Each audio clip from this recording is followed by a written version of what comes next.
Oui, le volume par-ci, le volume par-là, il faut de la pratique, il faut accumuler des répétitions avec une bonne technique pour pouvoir l'appliquer sur de gros pourcentages, sur des singles notamment. Et ça c'est très bien, c'est très vrai, c'est ce qu'on te dit souvent, mais ce qu'on te dit moins c'est quel format faire. Parce que en réalité, quand tu regardes une fourchette de répétition à peu près optimale pour de la FA, ça va de 1 à 8. Après, il y a certaines personnes qui peuvent aller de plus, mais ça va de 1 à 8. Et le nombre de séries, bon, honnêtement, il n'y a pas vraiment de limite. Ça va de 1 à beaucoup plus. Disons que logistiquement, on va rarement dépasser 10 séries sur un seul et même exercice. Et pour trouver les fourchettes de répétition qui te conviennent à toi, ça passe par de l'individualisation, de la recherche, de l'analyse sur les résultats d'entraînement.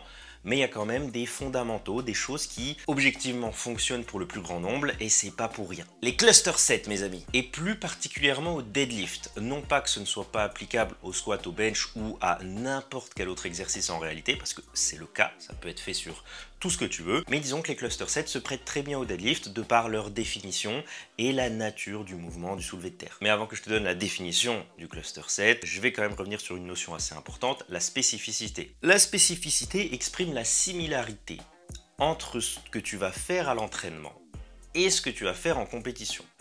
Plus ton entraînement va ressembler à ce que tu vas faire en compétition, plus ton entraînement est spécifique. En FA, la spécificité ultime, c'est la compétition. Si on retire toutes les variables d'environnement liées à la compétition et qu'on prend uniquement celles liées à l'effort, la spécificité la plus haute en FA, c'est la réalisation d'un 1RM. Et donc, faire une seule répétition est plus spécifique que de faire 10 répétitions. Et plus cette répétition unique va être réalisée avec de l'intensité et de l'effort, plus ton degré de spécificité va être important. Jusqu'ici, normalement, tout va bien, mais quel est le lien avec les cluster sets maintenant? Un cluster set, c'est en quelque sorte une mini-série, avec un temps de repos plus court qu'à la normale par rapport au pourcentage utilisé. Le temps de repos peut aller de quelques secondes jusqu'à 1 minute ou 2 minutes. Et en général, tu vas avoir un nombre de séries plus important que ce qu'on pourrait retrouver traditionnellement, par exemple entre 2 et 4 ou 5 séries. Les cluster sets, ça peut aller de 4 à 8, 10, 12. On va aussi avoir des fourchettes de répétition très basses. Très généralement, on va plutôt utiliser une répétition, mais ça peut aller à 2, voire à 3. Et le pourcentage utilisé par rapport à ces fourchettes de répétition est en dessous de ce qu'on pourrait utiliser là aussi traditionnellement. Et c'est là que les cluster sets vont tirer leur épingle du jeu. Je te donne un exemple. Pour une seule répétition, c'est pas déconnant d'utiliser des charges comprises entre 80 et 95% dans le cadre d'un entraînement classique. Et bien sur un cluster set, on va plutôt utiliser des fourchettes de pourcentage plus basses, allant de 70, 75%, 80, 85% par exemple, pour une seule et unique répétition. Évidemment, comme dans toute programmation, c'est amené à évoluer, à la hausse, à la baisse, mais d'une manière générale, le principe, c'est celui-là, d'utiliser des plus petits pourcentages que ce qu'on pourrait utiliser traditionnellement pour une même fourchette de répétition. Et ça pourrait nous donner par exemple un format type 8 séries, une répétition, à 85% de son ARM et avec 1 minute 30 de repos. Et là, normalement, tu vois où je veux en venir. Les cluster sets te permettent d'accumuler un tonnage assez conséquent, très spécifique. Parce que si je reprends mon exemple de 8 séries, une répétition, 85%, 1 minute 30 de repos, bon, bah tu réalises 8 séries à 85%.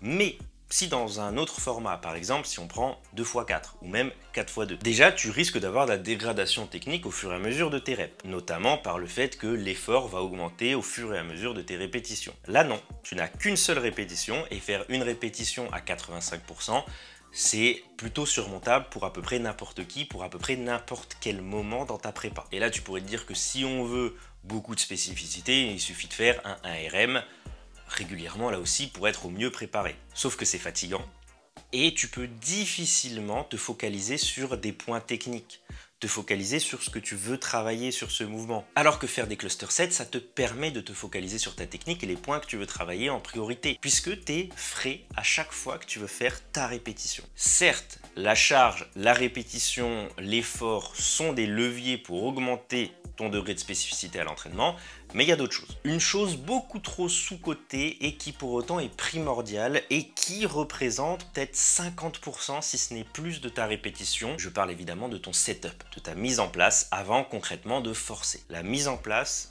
est très importante au deadlift. Non pas que ce ne le soit pas au squat ou au bench, mais le deadlift étant dépourvu de phase excentrique, le seul moyen de générer de la tension, ça passe par un bon setup. Quand tu fais 3 séries de 6 répétitions, indépendamment du pourcentage, tu vas en réalité ne faire ton setup que 3 fois. Alors oui, tu vas faire 18 répétitions, mais c'est pas 18 répétitions qui vont ressembler à ce que tu vas faire en compétition. En réalité, il va y en avoir seulement 3 qui vont être très spécifiques. Tu vas seulement pratiquer 3 fois ton setup. Tu vas seulement avoir 3 occasions pour améliorer ton setup. Tu vas avoir seulement 3 premières répétitions. Alors que si on prend un 8x2, au même pourcentage que le 3x6, déjà, tu vas avoir moins de dégradation technique au fil de tes reps, sauf que là, tu vas avoir 8 premières répétitions. Certains de cluster 7 vont avoir des temps de repos très courts, d'une trentaine de secondes, quand certains vont aller jusqu'à quasiment 3 minutes.